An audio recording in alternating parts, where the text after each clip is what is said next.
지금 이탈리아 밀라노에서 동계 올림픽이 열리고 있습니다. 아마 내일 끝나는 것 같습니다. 각 경기마다 선수들이 최선을 다해서 자기가 쌓은 그 훈련을 바탕으로 해서 시합에 임하는 모습을 우리가 봅니다. 그런데 거기에서 우승한 선수는 시상대 앞에서 금메달을 수여받고 또 그 1등한 금메달을 받은 선수의 나라에 국가가 부여받습니다. 특히 여러분들 대회를 보면서 우리 한국 선수들이 금메달을 따고 1등 그 시상대에 올라가고 애국가가 울릴 때면 여러분들 가슴이 뭉클하죠. 왜 그럴까요? 우리는 애국가를 들으면 가슴이 뭉클하고 눈시울이 뜨거워집니다. 우리는 태극기만 보아도 마음이 울렁거릴 때가 있습니다. 우리 인간은 상징 속에서 살아가는 그런 존재라고 할 수 있습니다. 이 상징이라는 것을 통해서 서로 많은 사람들이 의사소통을 한다는 말이지요. 이 상징이라는 것은 눈에 보이는 하나의 형상이나 사건을 통하여 눈에 보이지 않는 더 깊은 의미를 전달하는 언어라고 할 수가 있습니다. 그래서 이 상징이라는 단어는 굉장히 어려운 말입니다. 보통 영어에서는 이것을 심볼이라고 얘기를 하죠. 그래서 이 상징을 통해서 우리가 머릿속으로 생각하는 어떤 추상적인 그런 개념이나 사물들을 우리의 눈에 보이는 그런 구체적인 그런 모습으로 나타내는 그런 하나의 표지나 또는 기호나 또는 물건이 될 수가 있습니다. 사람들은 단순히 생각으로만 머리로만 살아가지 않고 어떤 눈에 보이는 이미지나 또 이야기나 그리고 이 상징을 통해서 우리의 서로의 삶을 이해합니다. 그래서 어린아이들에게 우리가 자랄 때 많이 동화를 얘기해주고 동요를 불러주고 하는 이유가 바로 그 삶 속에 이런 상징적인 의미를 통해서 삶의 의미를 깨닫게 하는 것이죠. 이 상징이라는 것, 여러분들 비둘기라고 말하면 여러분들 무슨 생각이 드십니까? 네. 어떤 사람은 밖에서 자유롭게 날아다니는 그 새, 비둘기를 생각하기도 하겠지만은 먼저 떠오르는 이미지는 평화. 모든 사람들이 서로 싸우지 않고 전쟁도 없는 그런 상황 속에서 평화롭게 사는 그 이미지를 생각합니다. 사실 비둘기가 평화입니까? 그렇습니까? 이 비둘기는 사실요 굉장히 지저분한 그런 새 중에 하나입니다. 여러분들 비둘기 똥 보셨나요? 아무데나 비둘기 똥 나오면 참 불쾌하죠. 그런데 많은 사람들은 이 비둘기 하면 무엇보다도 평화를 생각합니다. 또 우리 대한민국의 태극기, 이것 역시 우리 대한민국의 역사와 이 한국이라는 그 정신을 우리에게 보여줍니다. 여러분들 손에 결혼 반지를 끼고 있죠. 이 결혼 반지는 무엇을 말합니까? 이것은 우리의 사랑의 약속을 의미하는 것이죠. 즉 사랑을 상징하는 것이라고 할 수가 있습니다. 또 많은 사람들이 다 들어갈 때, 죽어갈 때 그 무덤 앞에 뭘 세웁니까? 비석을 세우죠. 이 비석 역시도 하나의 상징이라고 할 수가 있습니다. 우리 인간의 삶과 그 지나온 삶의 그 기억들, 그 모든 것들을 포함한 것들이 바로 이 비석 위에 새겨집니다. 그래서 그것을 볼 때마다 그 사람의 지나온 생을 생각하고 그 사람이 가졌던 그 마음의 모습들을 생각하면서 서로 교감하면서 서로 공감하고 소통하는 것입니다. 그래서 죽은 사람과 소통할 수 있는 것, 바로 이런 상징을 통해서 이루어지는 것입니다. 그런데 이런 상징이라는 것은 단순히 어떤 그림이나 이미지나 형태로 나타나는 그런 표지만이 아니라 우리의 모든 삶의 모습을 들여다볼 수 있는, 삶을 이해할 수 있는, 다시 좀 어려운 말을 한다면 그 다른 사람의 삶을 해석할 수 있는 창문이 되는 겁니다. 이런 상징들을 통해서 우리는 다른 사람을 이해하고 내 삶의 모습을 표현합니다.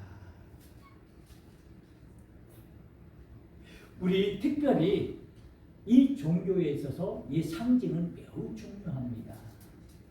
대부분의 모든 종교들은 이 상징을 통해서 그 종교가 가지고 있는 내용들을 이야기합니다.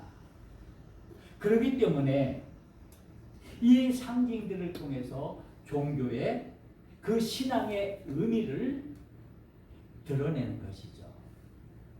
우리는 그 종교의 특색을 알기 위해서는 그 종교가 내포하고 있는 상징들을 보면 우리가 이해할 수가 있습니다. 우리 성경 역시도 계속적으로 이 상징에 대해서 얘기를 합니다. 성경에서 말하는 상징은 보통 자연이나 인간의 삶, 또 동물, 식물, 여러 가지 물체들을 통해서 또는 때로는 우리의 인간의 신체를 통해서 이 상징들을 나타내죠. 우리가 하나님의 권능을 나타낼 때 우리는 뭐라고 어떤 표현을 씁니까? 하나님의 오른손, 권위를 나타내는 힘을 나타내죠. 머리는 뭘 합니까? 하나님의 지혜를 말합니다. 이와 같이 여러 가지 상징들을 통해서 우리 성경은 우리의 신앙의 의미를 보다 우리가 쉽게 이해할 수 있도록 우리에게 이야기를 합니다. 그래서 어떤 성경학자는 이 성경 속에 나오는 상징들을 모아봤는데 한 110개 정도의 그 100개에 넘는 많은 상징들을 통해서 그 상징들이 의미하는 것과 우리의 신앙의 내용들을 서로 연결시켜서 쉽게 얘기하는 모습을 볼 수가 있습니다. 우리는 잘 아는 것처럼 예수님을 어린 양으로 표현합니다. 이것도 하나의 상징이라고 할 수가 있습니다. 예수님이 빛이요, 예수님이 길이요, 예수님의 물이요, 생명수요, 또 포도나무요, 이런 모든 것은 결국에는 뭡니까? 상징이라는 거죠.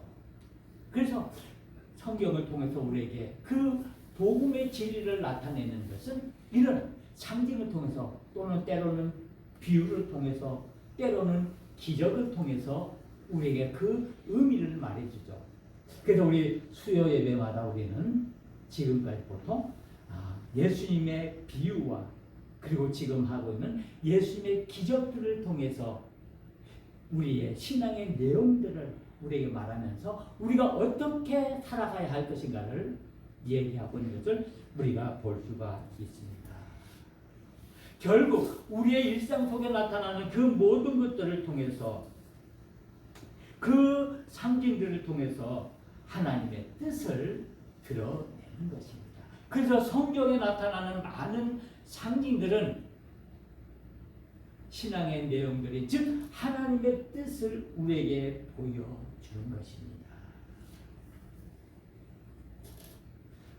그 많은 성경 속의 상징 중에 가장 중심에 있고 가장 강렬하고 가장 역설적인 상징이 하나 있습니다. 무엇이겠습니까? 여러분 어떤 상징이 연상되십니까? 우리의 기독교의 핵심이 뭡니까? 어디? 십자가입니다. 성경에 많은 상징들이 있지만 그 모든 것들이 결국에는 이 십자가를 중심으로 인해서 그 십자가를 밝혀주기 위해서 그 상징들이 사용되고 있음을 우리가 보게 됩니다. 그렇기 때문에 십자가는 우리 기독교의 상징이며 우리의 신앙의 핵심입니다. 그래서 성경은 뭐를 말합니까? 십자가가 무엇인지를 말하고 십자가를 따라가는 것이 과연 무엇인지를 말하고 있습니다. 이 십자가는 결국 우리의 모든 신앙의 핵심이며 본질입니다. 초대교회에는 많은 성도들이 신앙을 지키기 위해서 많은 박해와 핍박을 받았습니다. 특히 로마의 압제 밑에서 그들 너무나 어렵게 신앙생활을 했습니다. 드러내놓고 내가 예수를 믿는다고 고백할 수가 없었습니다. 그래서 그 교회 공동체 안에서 서로 자신들이 그리스도인임을 하나님의 자녀임을 나타내는 표시를 했죠. 그래서 만나면은 저 사람이 예수 믿는가 안 믿는가를 알기 위해서는 땅에다가 뭘 그렸습니까? 물고기를 그렸습니다. 아주 단순한 모양이죠. 우리는 그것을 이투스라고 말합니다. 이것은 결국 뭐냐면은 예수님은 구원자이시고 하나님의 아들이시고 우리의 메시아심을 우리에게 보여주는 그런 하나의 표시였습니다. 이것이 시간이 흐르면서 결국에는 이 표현되는 이미지가 십자가로 그래서 요즘에는 마음껏 십자가를 표현할 수 있습니다. 그래서 심지어 목걸이도 십자가 목걸이하고 반지도 십자가 목걸이도 하고 그래서 그 십자가를 볼 때마다 하나님이 우리를 어떻게 사랑하시는가 하는 것을 기억하는 거죠. 여러분들 길 가다가 보면은 십자가 형태만 나타나도 가슴이 뭉클하죠. 아마 신의 악당 영화를 보신 분은 아마 그런 장면이 나오죠. 예수 안 믿는, 예수를 핍박하던 사람 결국에는 예수님께 가까이 나가면서 그 십자가의 의미를 알 때 젓가락이 떨어져 십자가가 되니까 깜짝 놀라는 그런 모습을 우리가 봅니다. 그 십자가의 의미를 통해서 우리는 그 복음의 핵심을 우리가 알게 되는 것입니다. 이 십자가는 단순히 우리 기독교를 의미하는 기독교를 나타내는 종교적인 표시만이 아니라 그것을 뛰어넘어서 우리가 하나님을 이해하는 하나님을 알아가는 그 해석의 도구가 된다는 것입니다. 이 십자가를 통해서 하나님은 누구신가? 하나님은 어떤 일을 하시는가? 하나님은 나에게 무엇을 주시는가를 우리는 이 십자가를 통해서 우리가 알 수가 있습니다. 그래서 결국 기독교의 핵심은 십자가입니다. 만약 우리 기독교에 십자가가 없다면 그것은 하나의 윤리적이고 도덕적인 교과서가 될 수밖에 없습니다. 만약 우리의 신앙에 이 십자가가 없다면 우리에게 잠깐의 위로는 줄 수 있을지 몰라도 참된 구원은 줄 수가 없습니다. 그렇다면 십자가의 진정한 의미는 무엇입니까?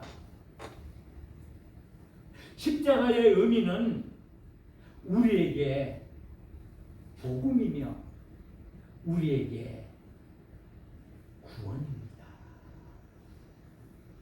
단순히 우리에게 도덕적인 것이 기독교가 아닙니다. 단순히 우리에게 위로를 주고 힘을 주는 것이 기독교가 아닙니다. 우리의 참된 기독교는 그것을 뛰어넘어서 우리에게 구원을 주고 우리에게 생명을 주는 것입니다. 그러기에 우리는 이 십자가를 통해서 패배가 아닌 승리를 맛보는 것이며 우리는 이 십자가를 통해서 죽음이 아닌 생명을 보는 것입니다. 그리고 우리는 이 십자가를 통해서 수치를 느끼는 것이 아니라 영광을 보는 것입니다. 이 십자가 뒤에는 부활의 영광이 숨겨져 있기 때문입니다. 십자가는 동전이 앞면과 뒷면처럼 죽음과 부활이라는 고난과 영광이라는 이 두 가지 면을 가지고 있습니다. 그러기에 바로 이 십자가는 단순한 우리 기독교의 장식이 아니라 우리 교회의 정체성이며 우리 성도들이 믿음의 사람들이 나아가야 할 방향입니다. 그렇기 때문에 이 십자가는 우리에게 너무나 중요하고 너무나 귀중한 것입니다. 오늘 이 십자가에 대해서 구약에서 구체적으로 얘기하고 있는 그 성경이 오늘 우리가 묵상하고자 하는 이 이사야 53장 1절에서 12절에 있는 말씀입니다. 우리는 이 이사야 53장을 고난받는 종의 노래라고 말하고 있습니다. 그러나 이 노래를 통해서 십자가의 신비와 고난의 의미를 우리에게 말씀해 주고 있습니다. 바로 이 이사야 53장을 통해서 우리의 인간들의 그 고통을 뛰어넘은 그 하나님의 마음을 우리에게 아주 분명하게 보여주고 있습니다. 하나님의 마음이 어떤 마음이신지 그 하나님이 우리에게 어떻게 다가오시는지를 이 이사야 53장을 통해서 예언하고 있다는 말씀입니다. 바로 예수 그리스도의 그 십자가를 미리 보여주고 있습니다. 이 십자가는 우리가 잘 아는 것처럼 사형하는 형벌 도구였습니다.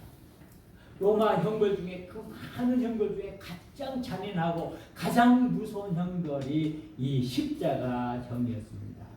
그것은 인간의 그 피와 물 모든 것을 다 쏟게 하고 그리고 가장 극심한 고통 가운데 죽게 하는 그것이 바로 이 십자가형입니다. 바로 하나님께서는 이 십자가의 형을 통해서 하나님의 구원의 섭리를 이루어 나가십니다. 그래서 이 바벨론 포로 속에서 고통하고 절망하고 있는 이 이스라엘 백성들에게 메시아를 예언하면서 그 메시아가 너희들이 생각하는 것처럼 위풍당당한 왕으로 오시는 것이 아니라 가장 비참하게 고난받고 죽임을 당하는 그 종의 모습으로 온다는 사실을 우리에게 말씀하고 있습니다. 얼마나 충격적입니까? 일반적으로 우리가 생각하면 우리를 구원하러 오는 구원자는 위풍당한 왕으로 위엄있게 오셔야 되는데 그분이 오늘 말씀에 오면 가장 나약한 모습으로 가장 비참한 모습으로 우리에게 다가오신다는 것입니다. 어떻게 우리는 그것을 신뢰하고 믿을 수가 있습니까? 우리가 어떻게 그분을 신뢰할 수 있습니까? 너무나 충격적인 것입니다. 그래서 그 십자가의 핵심은 고난이라고 말씀하고 있습니다. 그래서 오늘 이 이사야를 통해서 메시아신 예수님을 어린 양으로 표현하고 있습니다. 아무 힘도 없이 그저 도살장에 끌려가는 그 모습이, 그 어린 양의 모습이 예수님이라는 사실입니다. 그분이 우리의 구원자라는 사실입니다. 그래서 오늘 본문은 말합니다. 그는 멸시를 받아 사람들에게 버림받았으며 질고를 아는 자요 우리의 슬픔을 대신 짊어지신 분이라고 말씀하고 있습니다. 그가 찔림은 우리의 허물 때문이요 그가 상함은 우리의 죄악 때문이라. 그가 징계를 받음으로 우리는 평화를 누리고 그가 채찍을 맞음으로 우리는 나음을 받았도다라고 말씀하고 있습니다. 예수님께서 그 십자가 위에서 그 모진 고통을 당하는 것이 우리에게 구원이 된다는 사실입니다.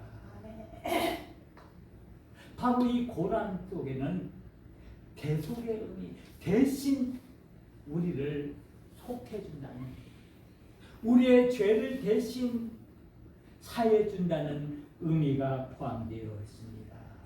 그래서 이 십자가의 고난이야말로 하나님의 구원의 통로입니다. 그 예수님께서 십자가에서 그 흘린 피와 물이 여러분과 저를 구원하는 생명의 물이 되고 생명의 피가 된다는 말씀입니다. 그래서 우리는 이 고난 속에서 우리는 참된 생명의 모습을 보게 됩니다. 그렇기 때문에 이 십자가야말로 우리 기독교의 핵심이며 우리의 신앙 고백이 될 수밖에 없습니다. 예수님의 죽음은 단순한 인간의 비극적인 죽음이 아니라 고난을 통해서 생명을 낳는 하나님의 놀라운 사랑의 방식입니다. 하나님의 사랑하는 방법입니다. 온전히 버림으로 인해서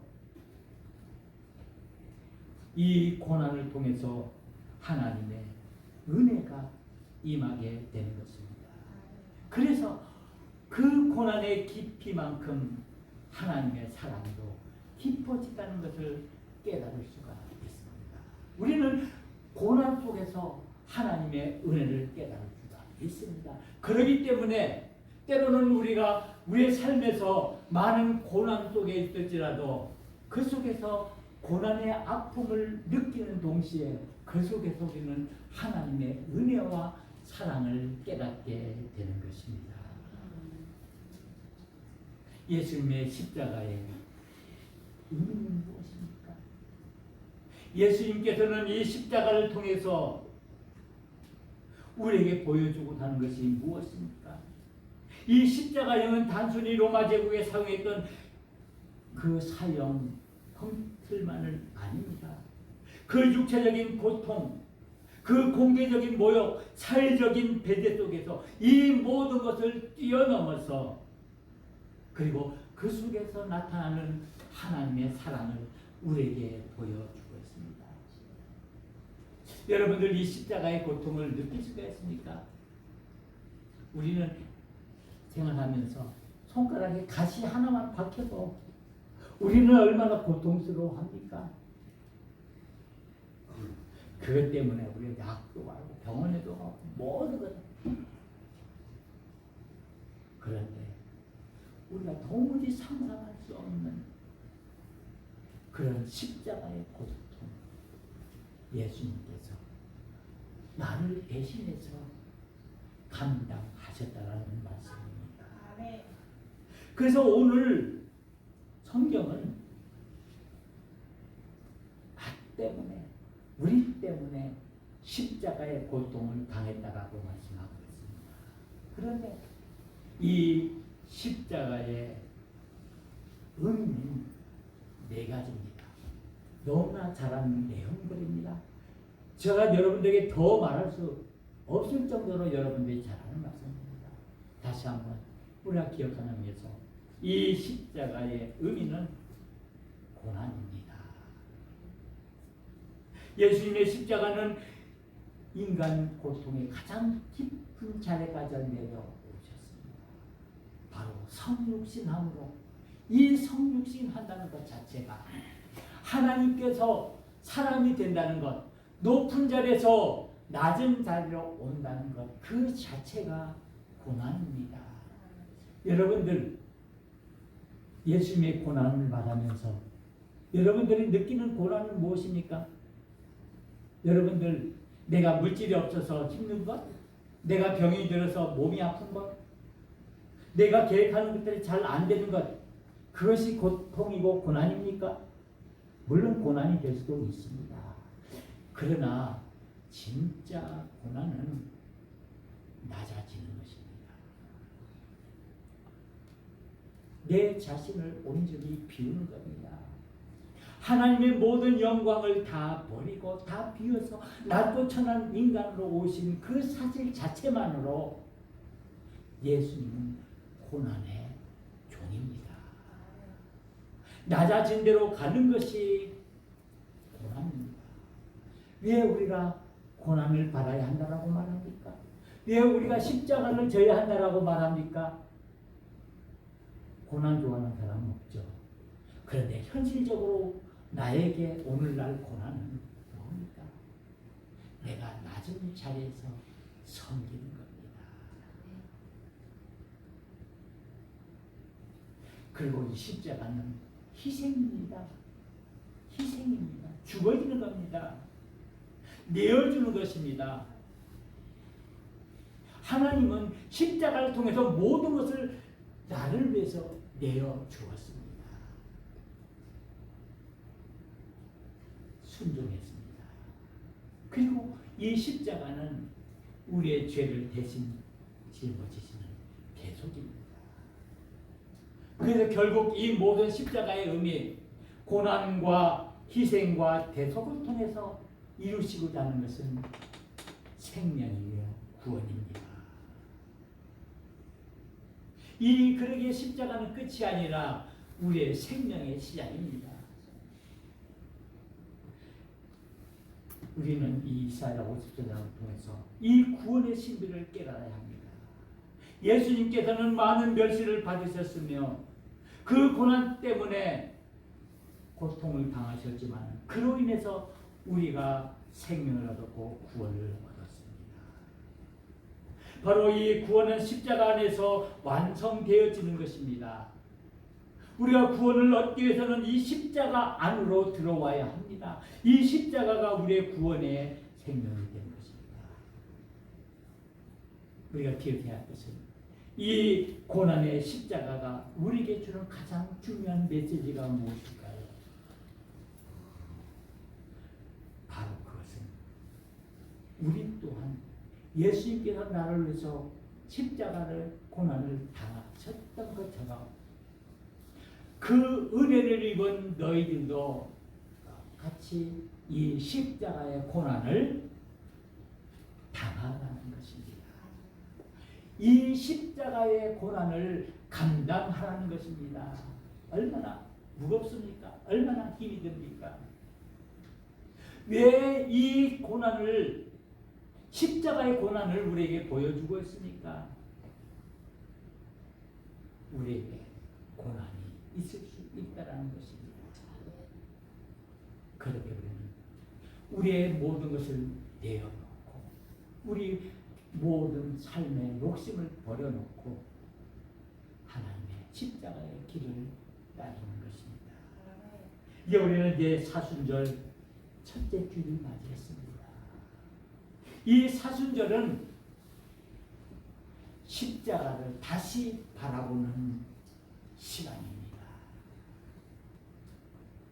내 앞에 고난 당하신 그 예수님의 십자가를 내가 다시 한번 바라보는 것입니다.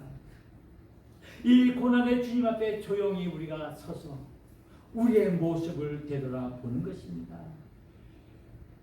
내가 지금까지 무엇을 붙들고 살았는지, 내가 무엇을 위해서 살았는지, 내가 왜 누구를 외면하면서, 누구를 미워하면서, 누구를 증오하면서 내가 살았는지 우리 자신들을 돌아보라는 것입니다.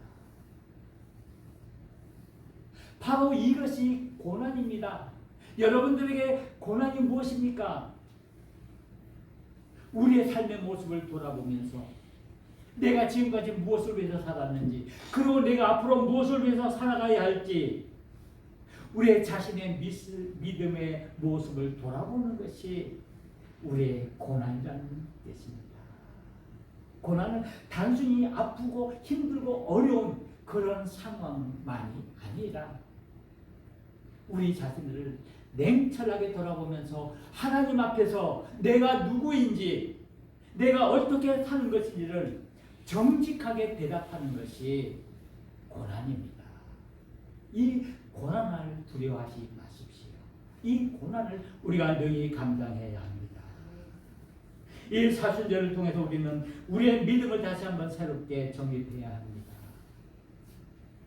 결국 이 고난의 십자가 앞에서 우리는 우리의 신앙을 다시 한번 결단하고 신앙의 약속으로 온전히 서야 합니다.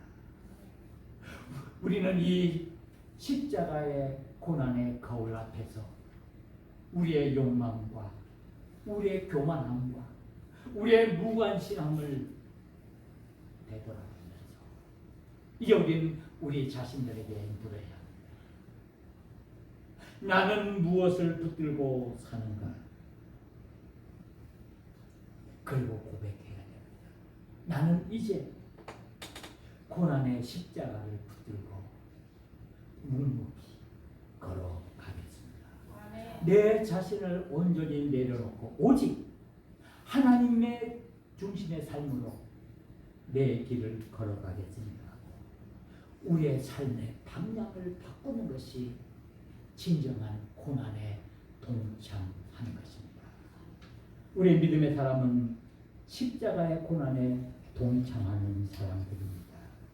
이제 우리 앞에 놓여 있는 이 고난의 십자가를 두려워하지 말고 이제 우리 주님과 함께 이 고난의 십자가를 지고 걸어가야 합니다.